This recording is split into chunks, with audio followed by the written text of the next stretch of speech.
Cube Radio. Salut, c'est Charles Dran avec l'équipe dans 5 minutes. On s'intéresse aux sciences, à l'histoire et à l'actualité. Aujourd'hui, on parle du Soleil et des tempêtes, les tempêtes solaires. Le 15 février dernier, la sonde Solar Orbiter de l'Agence spatiale européenne et de la NASA a enregistré la plus grosse éruption solaire jamais observée. C'est un phénomène très impressionnant puisque ces éruptions solaires peuvent faire des millions de kilomètres de long. L'éruption solaire du 15 février mesurait 3 millions de kilomètres.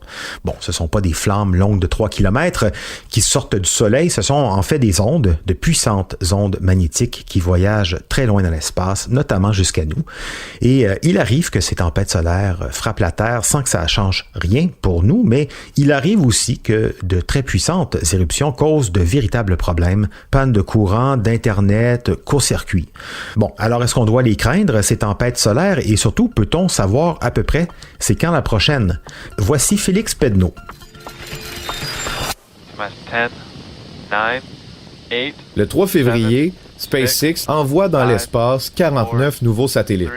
De ces satellites-là, seulement 9 vont véritablement entrer en orbite.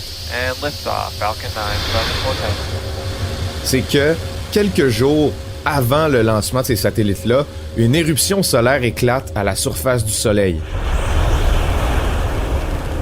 Les ondes libérées vont voyager à travers notre système solaire jusqu'à frapper notre atmosphère. Sous l'effet des ondes d'une tempête solaire, notre atmosphère se réchauffe et se dilate. Elle va enfler, si vous préférez, et elle devient donc plus dense en particules, donc beaucoup plus difficile à percer par les satellites. Comme les satellites lancés se retrouvent habituellement en basse orbite, donc à un bas niveau de notre atmosphère, ils vont être happés à nouveau par la gravité avant d'avoir eu la chance d'atteindre l'espace et vont donc tomber en chute libre, incapables de quitter notre atmosphère. La majorité vont se désintégrer avant de toucher le sol. Les éruptions solaires ont déjà créé des bien plus graves problèmes et pourraient toujours en engendrer des pires, et tout ça, c'est complètement hors de notre contrôle. Une tempête solaire, pour revenir à la base, c'est une perturbation du champ magnétique du Soleil qui envoie ensuite des très nombreuses particules chargées électriquement dans l'espace. Les particules, lorsqu'elles frappent la Terre, vont se heurter à notre propre champ magnétique. Plusieurs planètes possèdent des champs magnétiques et, pour tout vous dire, sans le nôtre, on serait grillé. Littéralement, si notre champ magnétique était pas là, on serait exposé à tellement de radiation du Soleil qu'on pourrait très rapidement mourir. C'est d'ailleurs un des risques que courent les astronautes lorsqu'ils font des sorties dans l'espace. Notre champ magnétique bloque donc la majorité des particules qui viennent d'une tempête solaire, ce qui provoque des réactions électriques à la surface de notre atmosphère. C'est pour ça que proche des pôles nord et sud de la Terre, on observe des aurores boréales qui sont la réaction du champ magnétique à une tempête solaire. La plus puissante tempête solaire qui a frappé la Terre de notre histoire s'est déroulée en 1859. On l'appelle l'événement de Carrington, en l'honneur du scientifique qui a ensuite fait le lien entre les perturbations géomagnétiques de la Terre et l'activité du Soleil. À l'époque, on utilise le télégraphe pour communiquer, et pour ce faire, le télégraphe utilise les ondes électriques pour envoyer des messages codés. Mais lorsque la tempête solaire de 1859 frappe, les télégraphes de partout dans le monde se mettent à produire des étincelles dans de violents coups de circuit. Les plus violentes explosions de télégraphes ont même provoqué des incendies dans les bâtiments où ils se trouvaient.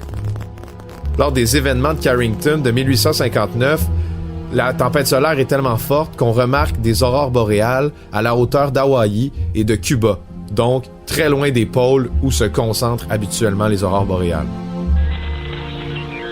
Lorsqu'une tempête solaire frappe la Terre aujourd'hui, les premières commodités qui sont affectées, c'est les signaux GPS, les communications radio et Internet. Si une grosse tempête solaire frappait de l'échelle de celle de 1859, il faudrait s'inquiéter pour la majorité de nos transformateurs électriques à l'échelle de la planète. Dans ce cas-là, on serait tout simplement plongé dans le noir, ce qui pourrait causer des pertes de trilliards de dollars. Tout le réseau électrique pourrait être touché. Évidemment, les réseaux électriques sont équipées contre ce genre de variations-là, mais si elles sont trop puissantes, on pourrait s'inquiéter que nos transformateurs n'agissent pas à temps.